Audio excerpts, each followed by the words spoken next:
আমাদের শরীরে জ্বর হলে যেমন খুব সহজেই আমরা বুঝতে পারি জ্বর এসেছে, কিন্তু কিডনি খারাপের লক্ষণ না অত সহজে বোঝা যায় না।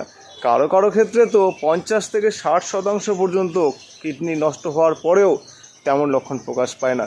তবে আপনি একটা কাজ করতে পারেন, নিয়মিত ক্রিয়েটিনিন পরীক্ষাটা করে নেবেন অন্ততপক্ষে 6 মাসে একবার। তাহলে আপনি খুব সহজে বুঝতে পারবেন আপনার কিডনি অবস্থাটা কী রয়েছে। তো চলুন এখন জেনে নেই কিডনি খারাপ হলে ঠিক কী কী লক্ষণ প্রকাশ পায়। প্রথমত, আপনার চোখ, মুখ, হাত পা ফোলা ফোলা ভাব হবে।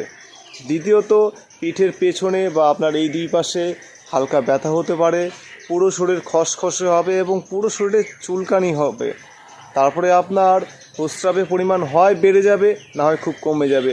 আর প্রস্রাবটার রঙটাও লিকার চায়ের মতো হবে আর দুর্গন্ধ হবে।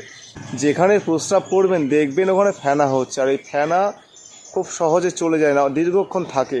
এছাড়াও আপনার শ্বাসকষ্ট হতে পারে, রাত্রে ঘুমে ব্যাঘাত ঘটতে পারে। এছাড়াও সর্বদা আপনার শরীরে ক্লান্তি ভাব থাকবে।